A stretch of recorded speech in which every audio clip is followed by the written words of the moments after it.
धन्यवाद अध्यक्ष जी।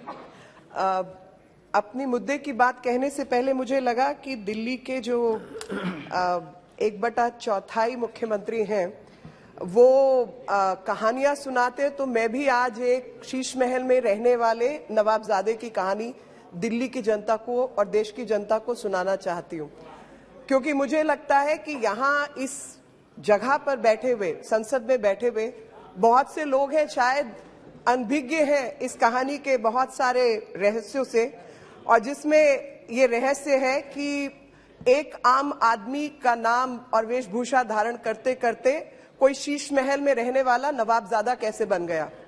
और वही कहानी इस बिल के मूल में है। और वो कहानी है कि एक व्यक्ति जो खड़ा होकर कहता है कि मैं गाड़ी नहीं लूंगा, बंगला नहीं लूंगा, ये नहीं लूंगा, वो नहीं लूंगा, 53 करोड़ का घोटाला करके शीश महल खड़ा करता है दिल्ली के उस क्षेत्र में जहां पर आप ईंट नहीं लगा सकते। 6000 करोड़ से ऊपर का बजट है, 6000 करोड़ से ऊपर का बजट है, 6000 करोड़ से ऊपर का बजट दिल्ली के फ्लड डिपार्टमेंट का है। उसकी मीटिंग जब 21 तारीख को रखी जाती है तो ये नवाबजादे वहां पहुंचते नहीं, कहते हैं मैं और राजनीतिक गतिविधियों में राजस्थान में उपस्थित हूं, तो आप इसको बढ़ाइए।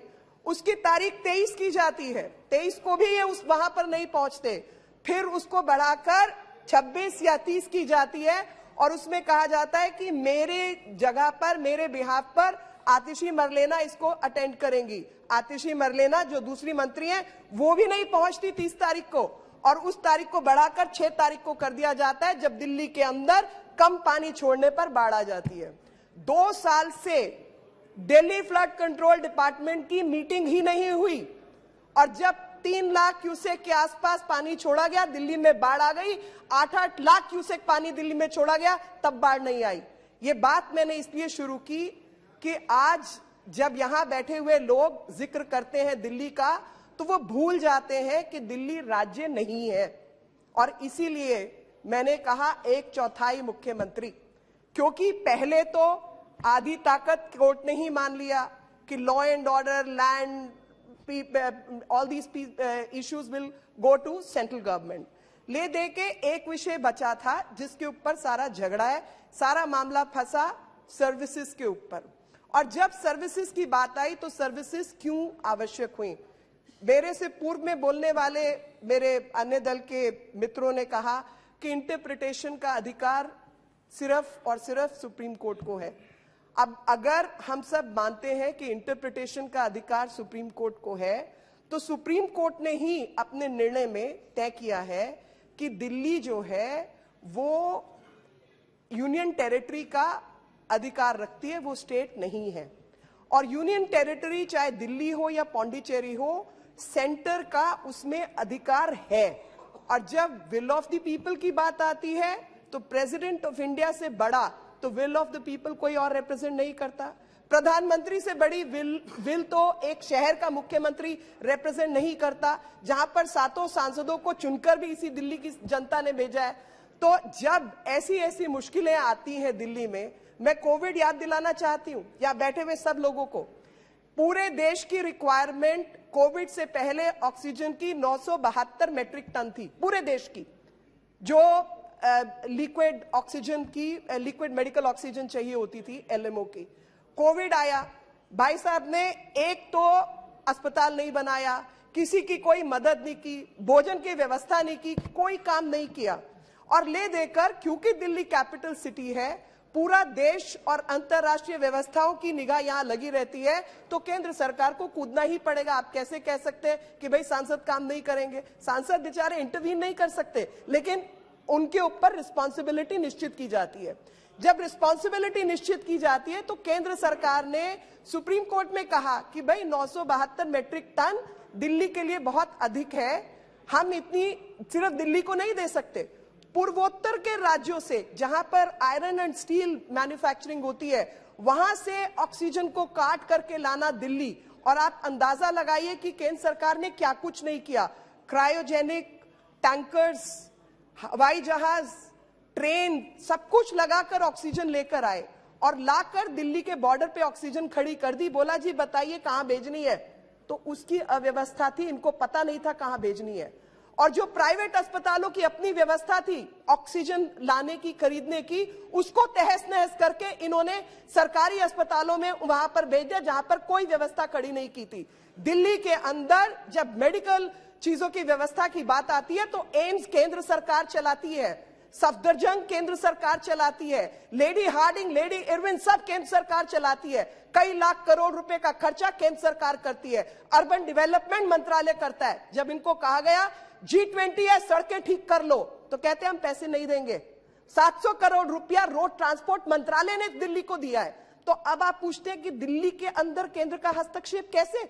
दिल्ली के अंदर केंद्र के हस्तक्षेप के बिना दिल्ली चल ही नहीं सकती, क्योंकि शीश महल में रहने वाले नवाबजादे ने 13,500 करोड़ रुपया सिर्फ होर्डिंग पोस्टर के ऊपर खर्च करना तय किया है। और इसलिए यह बिल लाना पड़ा, और ये बिल लाना पड़ा क्योंकि दिल्ली की जनता जवाब हमसे मांगती है। आप जैसों के घर में जब पानी भर जाता है तो आप भी एनडीएमसी को फोन लगाते हैं, दिल्ली सरकार को फोन नहीं लगाते। 70,000 करोड़ का घोटाला जल बोर्ड में होता है तो उसकी जवाबदेही किसी की नहीं होगी। इस एक्ट के, इस बिल के मूल में जो भावना है वो भावना यही है कि एक व्यक्ति, सबने जिम्मेवारियों की और तमाम चीजों की बात की, एक व्यक्ति नवाबजादा बन गया है आम आदमी कहते कहते, और वो भूल गया है कि चुने हुए नेता, चाहे कॉरपोरेटर हो, चाहे लेजिस्लेटिव असेंबली से एमएलए हो, चाहे एमपीज हो, सबकी जवाबदेही अपने लोकतंत्र में बैठे हुए व्यक्ति के प्रति है। और यहां पर अपनी सब चीजों से हाथ जोड़कर कह देना कि भैया केंद्र की सरकार काम नहीं करने देना चाहती, हम तो करना चाहते हैं। तो मैं इनसे पूछना चाहती हूं, जैसे इससे पहले मेरे कई मित्रों ने कई सारे उदाहरण दिए हैं, मैं उन उदाहरणों पर नहीं जाऊंगी, पर एक रैपिड रेल ट्रांसपोर्ट सिस्टम के लिए इनके पास 400 करोड़ रुपया नहीं है, तो कौन काम नहीं करने दे रहा? एक तरफ कहते हैं हमने इतने स्कूल बना दिए, कॉलेज बना दिए, केंद्र सरकार के खड़े हुए कॉलेजेस और स्कूल्स वो केंद्र सरकार ने बना के दिए। 300 500 करोड़ केंद्र सरकार ने लगाया, जाके अपनी फट्टी टांग के आ जाते हैं। तो अब ये सब अगर केंद्र सरकार करेगी तो काम करवाने का अधिकार भी उसके पास है। और इसके मूल में असली कहानी शीश महल की कहानी है। असली कहानी विजिलेंस और नॉन विजिलेंस रिलेटेड मैटर्स की कहानी है। असली कहानी है कि बिना, आप बताइए, मुझे नहीं मालूम, सबको बहुत एक्सपीरियंस है, वैसे राज्य सरकारें चलाई हैं, और जब ये लोग मोरालिटी की बात करते हैं तो मैं याद दिलाना चाहती हूं कि 90 बार 356 को इस्तेमाल करके चुनी हुई राज्य सरकारों को जिन लोगों ने डिसमिस किया वो कॉन्स्टिट्यूशनल मोरालिटी की बात ना करें तो बेहतर है। और ये बात, अरे ईडी, एक मिनट शांत रहो, तुम्हारे घर ना ईडी आ जाए। नहीं, अरे मजाक की बात है, मजाक की बात। एक मिनट, सर, मैं जो कहना चाहती हूँ, टूल्स ऑफ गवर्नेंस की यहां पर लोग वायलेट कर करके देश का पैसा बाहर ले जाते रहेंगे और ईडी काम नहीं करेगा। आप देश की जनता को चूना लगाते रहेंगे और सीबीआई काम नहीं करेगी। आप गुंडागर्दी करते रहेंगे। दिल्ली के अंदर अगर डोनाल्ड ट्रंप जैसा व्यक्ति आता है तो राइट्स करेंगे और पुलिस काम नहीं करेगी। क्या ऐसी व्यवस्था आप चाहते हैं? अल्टीमेटली ये सब टूल्स ऑफ गवर्नेंस हैं, और टूल्स ऑफ गुड गवर्नेंस अगर इस्तेमाल नहीं होते इसका मतलब आप भ्रष्टाचारी हैं, क्योंकि ये टूल्स आप नहीं इस्तेमाल कर रहे। और आज जब दिल्ली की बात आती है, जब इस पर्टिकुलर इनैक्टमेंट की बात आती है, तो मैं इस इनैक्टमेंट में एक चीज याद दिलाना चाह रही हूं, क्योंकि मैंने कहानी शुरू की थी शीश महल में रहने वाले नवाबजादे की। तो शीश महल में रहने वाले नवाबजादे कहा कि 370 पेज मेरे पास है शीला दीक्षित जी के खिलाफ, जिन्होंने भ्रष्टाचार किया है, और जब वो खुद मुख्यमंत्री बने तो वो 370 पेज तो खो गए। उन 370 पेज का तो हिसाब किताब कहीं आया नहीं। और आज विडंबना देखिए, उन्हीं के हाथ पैर जोड़े जा रहे हैं, उन्हीं के साथ अलायंस की जा रही है, उन्हीं के साथ गठबंधन किया जा रहा है, ताकि भ्रष्टाचार को कैसे रोकने की बजाय कैसे बढ़ावा मिलता रहे और कानूनी व्यवस्था। और जैसे मैंने पहले कहा कि कोई बीमारी होती है तो थोड़ा लाचार कर देती है, पर लाइलाज तो नहीं होती। इसी तरीके से संविधान के अंदर लाइलाज कुछ भी नहीं है। अगर बीमारी पैदा होगी तो उसका इलाज भी होगा। और खास तौर पे दिल्ली के अंदर जिन्होंने डेंगू की बीमारी फैलाने का काम किया, कोरोना की बीमारी फैलाने का काम किया, काम नहीं करने का काम किया, इलाज तो होगा ना उसका भी। और ये उसी का इलाज है। आप अंदाजा लगाइए, मैं बाढ़ की बात बार बार लेके आ रही हूं। बाढ़ की बात में 6,500 करोड़ रुपया फ्लड डिपार्टमेंट का खर्च हो जाता है। 250-260 लोग उसमें काम करते हैं। और जब बात की जाती है तो हरियाणा ने नहीं किया, उसके बीच पंजाब आता नहीं, हिमाचल ने काम नहीं किया, बाकी सब ने काम नहीं किया। ये बहुत खास है, इन्होंने काम किया। और फाइनली जब उसमें मिलिट्री को एंगेज करना पड़ता है, आर्मी को लाना पड़ता है, आर्मी के गोताखोर लगते हैं, तो लास्ट लाइन पहले होता है 20 घंटे लगातार काम करने के बाद में आज वो बराज के गेट खुले और वो बराज के गेटों से सक्शन पंप लगा के, कंप्रेसर लगा के हमने सिल्ट को हटाया। तो भाई सिल्ट कलेक्ट कैसे हुई जब 6,500 खर्च हो गया, ये तो समझा दो। और मिलिट्री के गोताखारों को बाद में धन्यवाद। आप 20 घंटे ऐसे पढ़ के लगता है कि जैसे 20 घंटे यही गोता लगा रहे थे पानी में। तो यही कारण है कि इस एक्ट को लाना पड़ा। और सर्विसेज में जब लेके आए तो सर्विसेज में लाने के पीछे, हाँ मैं इससे पहले अपने मेरे कुछ मित्रों ने कहा है, मैं उसका जवाब देना चाहती हूँ। इन्होंने कहा कि ये टारगेटेड लेजिस्लेशन है, मिलिशियस लेजिस्लेशन है। तो जिन्होंने ये दो शब्द यूज किए हैं, टारगेटेड और मिलिशियस, मैं उनको बताना चाहती हूँ कि ये पर्पसफुल लेजिस्लेशन है। और वो भी एक कॉन्सेप्ट होता है लेजिस्लेशन को बनाते हुए कि for achieving the purpose. And what is the purpose? The purpose is to strike a balance between domestic politics or domestic needs and national needs, because Delhi is a capital city where balance needs to be kept between the local as well as national and international requirements, because we are a capital city. So it is a purposeful legislation to achieve the balance between two methods of governance. The second aspect has been that throughout there have been misstatements by lawyers, by practicing lawyers, by repeatedly saying that India is a federal structure, federal structure, federal structure. Either they have not read or they are misleading. I will go by the second, that they are misleading, misstating and misquoting. India is a quasi-federal structure, which is what Constitution demarcates. India is not federal. The center will always have a primacy. Otherwise, to govern a complicated state as complicated as India is, as diverse as India is, will not be possible. That's why the Parliament of India, the central government of India, has been given the primacy even in the Constitution. And this Parliament has every business, every right to correct the wrong and bring the right law. The next thing, concept of states will be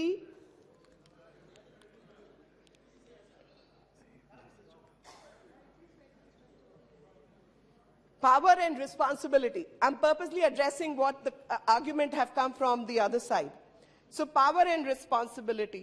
I would say if a person, by whichever method, has come to power and becomes irresponsible, will the parliament,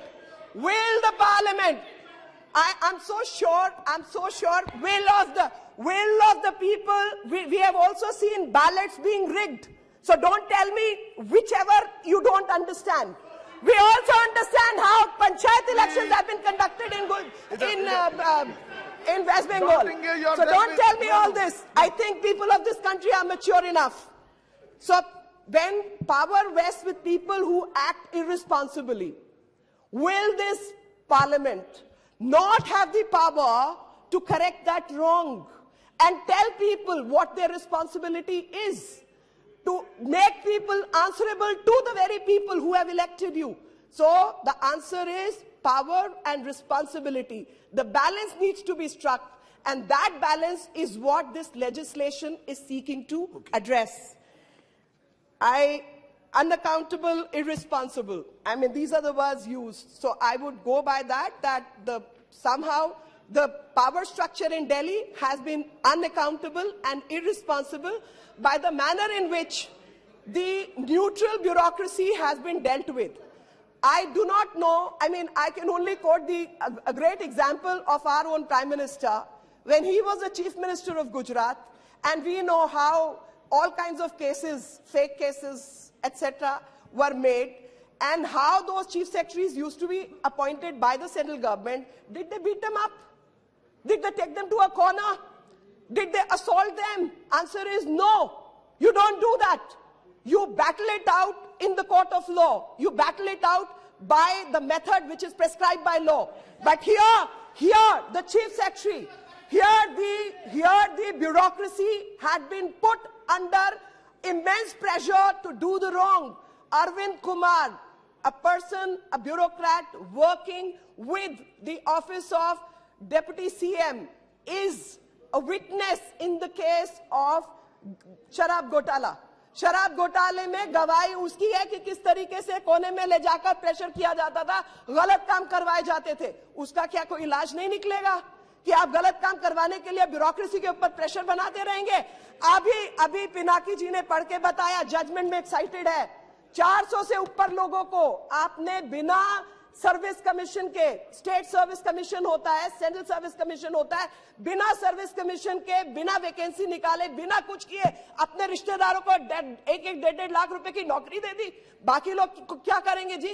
इस देश में इतने लोग बैठे हैं जिनको नौकरियां चाहिए, काम चाहिए. आप अपनी मर्जी से सरकार चलाएंगे?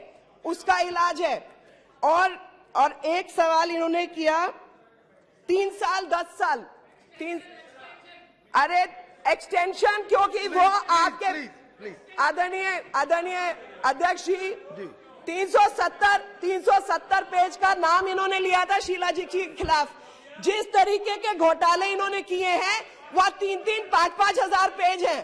वो 3-5 हजार पेज के लिए उसको एक्सटेंशन देनी पड़ती है क्योंकि इतने मोटे घोटाले किए.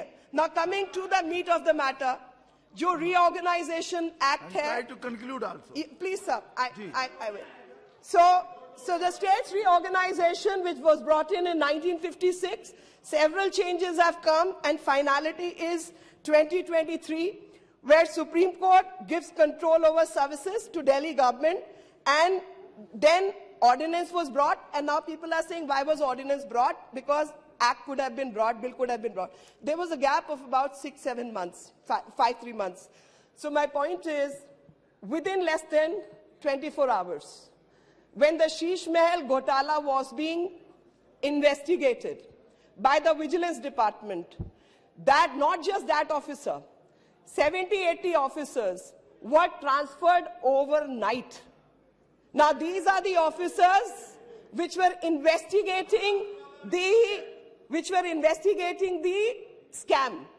And because they were investigating the scam, overnight, they tried to circumvent the scheme of governance and transfer those officers. Thus, there was a need to bring in an ordinance. And after bringing an ordinance, the bill has been brought in. And this bill has been brought in to correct the status. So the statutorily, so why was this brought in? This bill has been brought in to statutorily balance the interest of nation with the interest of Union Territory of Delhi in administration of the capital by giving purposeful meaning to the manifestation of democratic will of the people reposed both in the central government as well as GNCTD, that is National Capital Territory region of Delhi. So, by virtue of this, what has really happened is that a particular body, National Capital Civil Services Authority, has been established. And this National Capital Civil Services Authority will have 3 members. Chief Minister, who is not just the Chief Minister, but also the presiding officer of this committee, of this authority. Will have a member secretary who's a secretary, member secretary of Home Secretary of the state of Union Territory of Delhi is going to be the member secretary. Then Chief Secretary of Delhi, because he's the principal officer dealing with administrative issues. What can it do? It can deal with transfers, postings of officials and disciplinary matters. Sole discretion on several matters, including those related to National Capital Civil Services, summoning, prorogation, dissolution of Delhi Legislative Assembly. This is all what has happened. Now, being the capital of Delhi, being the capital of India, Delhi had been administered by the President of India directly earlier. And a sui generis status was, however, conferred on Delhi, whereby it retained the union territory nature and with a legislature. A lot has been quoted on 239A, entry 43, list 2. Now the judgment, which has been off-quoted, I'm reading that part. So judgment says, in the absence, and I'm sure people familiar with legal procedures know that any judgment records all kinds of arguments and all kinds of facts, and then it gives certain specific subject matter related statements.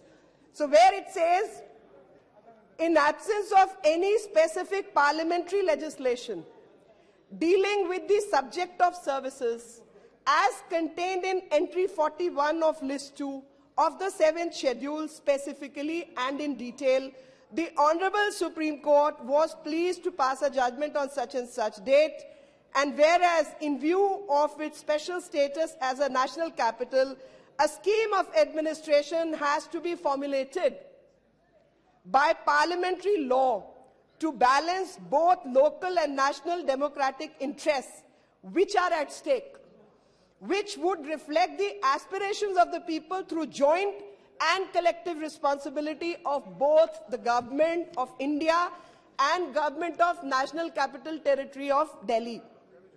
So this statutory balance, the interest of nation with interest of union territory, will give purposeful meaning to the manifestation of democratic will.